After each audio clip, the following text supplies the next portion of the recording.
네, 여러분 안녕하십니까. 6월 8일 토요일 아침 매일 성경 묵상 함께 나누겠습니다. 오늘은 사도행전 18장으로 넘어가서 1절에서 11절까지 말씀을 함께 살펴보겠습니다. 제가 앞부분을 읽습니다.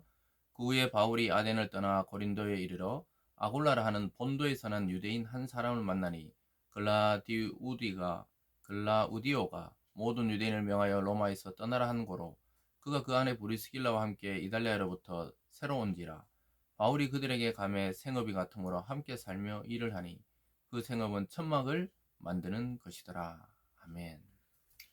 한 부분을 더 읽습니다. 9절과 10절입니다. 9절입니다. 밤에 주께서 환상 가운데 바울에게 말씀하시되 두려워하지 말며 침묵하지 말고 말하라. 내가 너와 함께 있으며 어떤 사람도 너를 대적하여 해롭게 할 자가 없을 것이니 이는 이 성중에 내 백성이 많음이라 하시더라. 아멘. 오늘 본문의 내용을 통해 이방 선교의 열매라는 제목으로 말씀을 증거하겠습니다. 오늘 내용은 고린도에서 또 아덴을 떠나서 고린도라는 도시에서 복음을 전할 때 일어났던 일들인데요. 이 고린도는 아주 우상 숭배와 또 그리고 여러 가지로 문란했던 지역입니다. 그래서 복음이 들어가기 굉장히 어려운 지역이었습니다.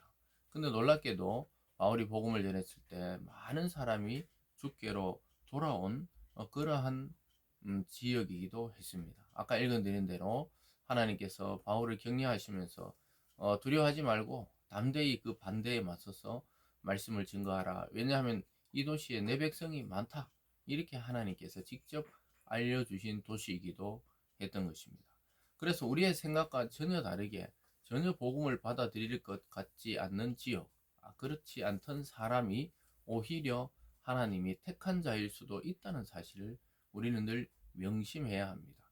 그래서 오늘도 역시 하나님께서는 사람을 통해서 그 바울의 머물 곳과 또 터전을 마련해 주시고 또 그들을 통해 연결이 되게 하는 것들을 보게 됩니다. 그래서 이 사실을 통해 우리는 복음은 결국은 하나님의 일이지만 사람을 통해서 또 그 통로로 해서 연결되고 확장되고 또 증거된다는 사실을 기억할 필요가 있는데요. 오늘 아굴라와 부르스길라라는 부부가 나타나고요. 또 이 디도라는 그러한 사람이 또한 여기 나타납니다. 그리고 회당장 그리스보라는 사람이 결국은 예수를 믿고 그 온 집안이 믿고 세례를 받는 그러한 장면이 또한 뒤쪽에 가면 나오는데요. 그래서 이 강력한 반대가 있다는 것은 오히려 우리가 증거하는 복음이 진짜라는 사실을 증명해주는 그러한 과정이 있습니다. 그 중에서 아주 적극적으로 하나님이 준비한 사람이 있다는 사실을 기억해야 합니다. 저와 여러분, 성도님들이 살아가시는 이 세상 속에서도 하나님이 준비해둔 사람, 준비해둔 환경이 분명히 있다는 사실을 우리는 기억하고 물러서지 말고 두려워하지 말고 이 복음을 끝까지 증거하는 우리들이 되기를 바랍니다. 오늘 먼저 고린도에서 만난 사람은 아굴라라 하는 유대인이었습니다. 2절에 보면 아굴라라 하는 본도에서 난 유대인 한 사람을 만나니 글라우디오가 모든 유대인을 명하여 로마에서 떠나라 한 거로 그가 그 안에 브리스길라와 함께 이탈리아로부터 새로 온지라. 바울이 그들에게 감해 생업이 같음으로 함께 살며 일을 하니 그 생업은 천막을 만드는 것이더라. 그래서 생업이 같고 유대인이라는 공통점이 이 아굴라라는 사람에게 있었어요. 그 사람을 만나게 됩니다. 그래서 로마의 글라우디오 황제가 모든 그 이방 사람들을 추방했을 유대인들도 추방했거든요. 로마시를 떠나라. 그래서 이달리아에서부터 결국은 어디까지 오느냐? 고린도까지 와서 자기의 생업들인 천막을 만들어 파는 일들을 하고 있던 자를 만났습니다. 그들과 함께 살며 바울도 일정 기간 일을 하게 되는 것이죠. 그래서 하나님은 이러한 자기 유대인이며 또 생업이 같은 것을 만들었고 특별히 그들은 함께 할 수 있었던 것은 생업이 같고 유대인에서가 아니라 복음 안에 그리스도 안에 하나였기 때문에 그것이 가능했다고 말하고 있습니다. 그래서 이것을 통해서 우리가 알 수 있는 것은 생업이 같거나 또는 뭐 본토인 같은 고향이나 또 같은 나라에서 태어났다고 하는 것이 아니라, 왜냐하면요, 다른 유대인들은 또 바울을 엄청나게 반대했거든요. 근데 이 부부는 바울을 환영하고 그들과 함께 지내며 바울 일행들과 함께 같이 일도 하며 복음을 전했던 것이죠. 그래서 여러분, 이게 바로 참 놀랍게도 바울이 거기에 가 있을 때 마침 로마 황제가 추방령을 내려서 나오게 한 부부가 거기 있을 줄은 생각도 못했던 것입니다. 그래서 여러분, 어떤 일을 새로 시작할 때, 어떤 지역에 새로 이사 가서 살 때, 또는 무엇보다 복음을 앞세우고 우리가 증거할 때 아주 놀랍게도 하나님이 만나게 하는 사람들이 있습니다.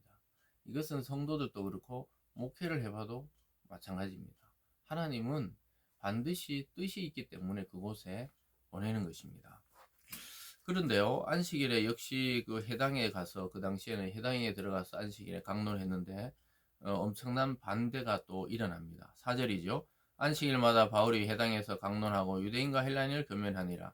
실라와 디모데가 마게도인스부터 내려오며 바울이 하나님의 말씀을 붙잡혀 유대인들에게 예수는 그리스도라 밝히 증언하니 그들이 대적하여 비방하거늘 바울이 옷을 털며 이르되 너희 피가 너희 머리로 돌아갈 것이요 나는 깨끗하니라. 이후에는 이방인에게로 가리라 하고, 유대인들이 항상 일어났던 일처럼 회당에는 유대인들이 모여서 율법을 공부하거나 또 하나님을 찬양하는 곳이죠. 그런데 거기 가서 이렇게 복음을 전하고 예수를 또 전하니까 강력한 반대가 일어나고 비방했어요. 그랬을 때 바울은 그 회당 안에서 구원자를 얻지 못했어요. 그랬을 때 옷을 털면서, 그러니까 무슨 의미입니까? 유대인들이 옷을 턴다는 건 이제 너와 나는 관계가 없다는 거예요. 그래서 그러면서 너희 피가 너희 머리로 돌아갈 것이요 나는 깨끗하고 이제 이방인에게로 나는 가겠다. 하나님을 모르던 유대인들이 이방인에게로 가서 복음을 전하겠다, 이렇게 말합니다. 그래서 유대인의 거절과 이방인에게로 향하는 아주 분기점이 되는 그러한 곳이 고린도였습니다. 그래서 결국은 적극적으로 이방인들의 복음을 전해서 열매를 맺게 됩니다. 그래서 여러분, 이 길이 막히면 하나님은 저 길을 여시고 또 저 길이 막히면 또 다른 길을 여신다는 사실을 기억할 필요 있고, 너무 낙심하거나 낙담하거나 주저앉지 마시고 일어서서 다시 하나님을 찾고 하나님의 지혜와 뜻을 구하는 오늘이 되기를 바랍니다. 7절 보면 거기서 옮겨 하나님을 경외하는 디도 유스도라는 사람 집에 들어가니 그 집은 해당 옆이라. 또 해당장 그리스도가 온 지방과 더불어 주를 믿으며 수많은 고린도 사람도 듣고 믿어 세례를 받더라. 마침 거기서 옮겨서 하나님 디도 유스도라는 사람 집에 들어가서 거하게 됩니다. 근데 그게 바로 해당에서 전하지 못했는데 해당 옆이었는데 해당장 그리스도라는 사람이 옆에 살고 있었어요. 마침 그가 와서 복음을 듣고 주를 믿고, 그뿐만 아니라 온 집안이 주를 믿고, 더 나가서 수많은 고린도 이방인들이 복음을 듣고 믿고 세례를 받았습니다. 아까 유대인들은 거절했지만 이방인들은 복음을 환영하고 믿고 세례를 받는 자가 더욱더 많아졌습니다. 이것이 바로 하나님이 이방 선교의 열매를 주신 기쁨이죠. 그래서 우리가 이 지역에서 실패했다고 저 지역에서 복음이 실패하고 이런 것이 아니에요. 이쪽에 실패했다는 건 아직 때가 되지 않았고 또 다른 문을 여셔서 거기는 이미 익은 열매처럼 열매를 따는 것이죠. 그래서 생명의 열매를 거두는 곳이 또 있다는 사실을 우리는 깨닫게 됩니다. 그러면서 이것을 통해 주님은 더 확신을 주면서 강하고 담대하게 복음을 전하라고 이야기하죠. 9절에 보면 주께서 항상 가운데 바르게 말씀하시되 두려워하지 말고 침묵하지 말고 말하라. 두려워하지 말라는 거예요. 침묵하지 말고 강력하게 복음을 증거하라는 것이죠. 10절에 내가 너와 함께 있다.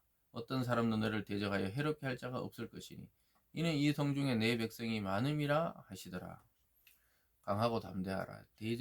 너를 대적하는 자는 내가 대적해 주겠다고 주님께서 말씀하고 있습니다. 그래서 그곳에서 1년 반 동안이나 머물면서 수많은 자를 하나님께 돌아오게 하고 말씀을 가르치는 장소가 고린도가 됩니다. 이 고린도는 아까 말씀드렸듯이 우상의 도시, 음란의 도시, 또 야만의 도시, 이렇게 불리던 곳이었지만 복음이 전파되면서 오히려 순수하게 믿고 따르는 자들, 또 세례를 받고 죽게 돌아오는 자들이 수많았다고 이야기하고 있습니다. 사랑하는 여러분, 오늘 말씀을 통해 우리는 복음과 성령의 인도를 따른다는 것이 얼마나 중요하고 그럴 때 하나님이 주시는 생명의 열매를 맺게 된다는 확신을 가질 수 있게 되었습니다. 특별히 우리가 다른 것으로가 아닌 복음으로 교제할 때 어떤 신분과 또 인종과 나라를 초월해서 하나 될 수 있고 연합될 수 있다는 사실을 또한 알려주고 있습니다. 여러분, 차질 없는 그러한 차질 없이 진행되는 그 하나님의 계획이 오히려 바울을 통해서 우리는 볼 때 막힌 것 같지만 다른 길이 열리는 것이죠. 이것이 하나님이 차질 없이 진행하시는 방식입니다. 그래서 우리는 이쪽 문이 닫히면 다른 문이 열린다는 사실을 오늘 이걸 잘 기억하시면서 유대인이 막히니 이방인들이 돌아온다는 사실을 기억할 필요가 있습니다. 그래서 여러분, 복음을 전하다가 낙심하지 마시고 믿음의 생활하다가 낙심하지 마시고 또 우리가 주님을 즐겨하며 소망하는 것을 잊지 마시고 오늘 또 이 복음에 순종해서 수많은 생명의 열매를 거두는 오늘이 되기를 바랍니다. 기도하겠습니다. 사랑의 하나님 아버지, 하나님의 뜻은 우리의 뜻과 다를 수 있지만 반드시 열매 맺게 하신다고 말씀하고 있습니다. 유대인들이 배척했을 때 결국 고린도의 수많은 이방인들이 주님께로 돌아오는 역사가 있었습니다. 하나님, 주님이 우리와 함께 하심에 두려워하지 말고 담대히 복음을 전하는 삶으로 우리 삶을 전환시켜 주셔서 정말 하나님이 주시는 능력과 기적을 맛보며 살아가는 그런 행복한 삶 되게 하여 주시옵소서. 감사드리며 예수님 이름으로 기도드리옵나이다. 아멘.